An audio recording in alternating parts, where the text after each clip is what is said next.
इस वक्त काबिज है, बनी हुई है 28 पर आप यहां पर देख रही है। लेकिन सबसे बड़ा फैक्टर यह है कि आप अगर कमजोर हुए तो उसका बड़ा कारण स्वाति मालीवाल भी है। स्वाति मालीवाल ने पुरजोर तरीके से कोशिश की कि आप पार्टी को बहुमत ना मिले और दिल्ली की सत्ता में इस बार काबिज ना हो। कारण यह था कि स्वाति मालीवाल पर जो मारपीट किया गया था विभव कुमार की तरफ से, और उन्हें जब वहां पर गए थे केजरीवाल के निवास पर, आवास पर गए थे, तो उन्होंने आरोप लगाए थे सीधे सीधे कि विभव कुमार ने उनके साथ मारपीट की है, जो कि केजरीवाल के पीए कहे जाते थे। आपको क्या लगता है रितिका कि क्या कारण था कि स्वाति मालीवाल ने इस तरीके से पुरजोर विरोध किया केजरीवाल का, जिससे आज आप यहां पर देख सकते हैं रुझानों में भी आपको बढ़त दिखते हुए नहीं नजर आ रही है? बिल्कुल, देखिए स्वाति मालीवाल जो कि पूरी तरीके से इस बार दिल्ली विधानसभा चुनाव में एक्टिव मोड में थी, चुनाव प्रचार करती हुई नजर आ रही थी। हालांकि भले ही आम आदमी पार्टी से उन्होंने इस्तीफा नहीं दिया है, भले ही उनकी मारपीट का जो मामला है खूब तूल पकड़ता हुआ नजर आया था। अरविंद केजरीवाल से लेकर पूरी लीग पर उन्होंने कई तरह के संगीन आरोप लगाए थे। हालांकि उन पर यह भी कहा गया था कि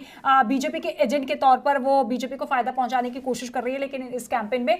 लेकिन उनका साफ तौर पर यह कहना था कि देखिए मैं अपने दम पर यहां तक पहुंची हूं, राज्यसभा की सांसद बनी हूं, किसी पार्टी की मोहताज नहीं हूं और मैं इस्तीफा नहीं दे रही हूं, क्योंकि जब तक ये मामले सुलझेगा नहीं मैं इस्तीफा नहीं दूंगी। हालांकि कैंपेनिंग के दौरान वो अक्सर लोगों से जब मिली तो उस रोष का भी सामना उनको करना पड़ा, क्योंकि आखिरकार आती तो वो आम आदमी पार्टी से ही, आम आदमी पार्टी से ही राज्यसभा सांसद है। तो लोगों ने उनसे सीधा सवाल पूछा कि भाई आम आदमी पार्टी को अगर वोट हम दे तो क्यों दे, किसे चूज करे। तो स्वाति मालीवाल का देखिए साफ तौर पर कहना था कि दिल्ली में जो काम जिस लेवल के होने चाहिए थे वो काम नहीं हुए हैं, और गंदगी को लेकर, साफ सफाई को लेकर वो मुख्य तरीके से आवाज उठाती रही है। कई तरह की तस्वीरें हमने वीडियो भी कई देखी है, उसमें उन्होंने ट्वीट किया है, और जहां पर ऐसी जगह जहां पे गई है जहां पर उन्होंने शव यात्रा को दिखाया था कि इस जगह से शव यात्रा गुजर रही है, जहां पर कोई जाना भी पसंद नहीं करता वहां से शव यात्रा गुजर रही है। साथ साथ उन्होंने ऐसे कई वीडियोस पोस्ट किए थे जहां पर सड़क, पानी का दुर्व्यवस्था वहां पर दिखाने की पुरजोर कोशिश की थी। बिल्कुल, और देखिए अब मीम्स भी शुरू हो चुके हैं। लोग ये कह रहे हैं कि देखिए स्वाति मालीवाल का ये जो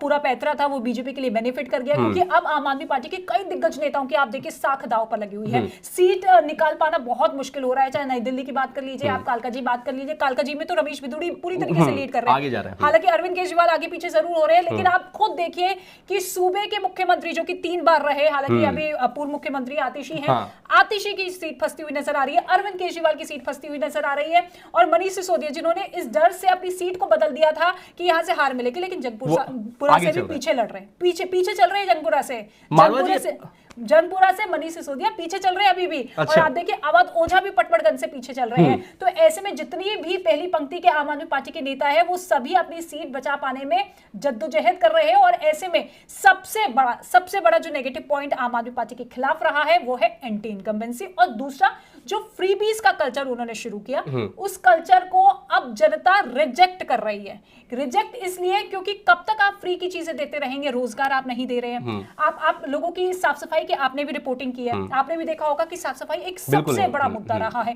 लोगों के घर में आप खुद सोचिए नालों का पानी ओवरफ्लो कर रहा है, बीमारी को अंबार लग चुका है। जब आप लोगों को एक बेहतर जिंदगी नहीं दे पा रहे हैं तो फिर किस दम पर आप जनता के बीच में वोट मांगते हुए? पिछले साल हम लोगों ने देखा था कि जो महिलाएं थी वो लाइन में लग करके पानी ले रही हैं, क्योंकि पानी की इतनी बड़ी दुर्व्यवस्था थी वहां पर। जब गर्मी के समय जो कि सबसे ज्यादा जरूरत होती है पानी की, उस वक्त टैंकर आते थे और कभी कभी नहीं आते थे, लोग अपने बाल्टी लेकर के पानी निकलने की पानी लेने के लिए लाइन में लगा करते थे, जो कि बहुत बड़ी समस्या थी। महिलाएं भी इस बात को, हम जब ग्राउंड रिपोर्ट कर रहे थे उन्होंने इस बात को कहा कि पानी की समस्या यहां पर बहुत ज्यादा ही है। साथ साथ जो सफाई का मुद्दा रितिका ने बताया कि उन्होंने कहा था कि गाजीपुर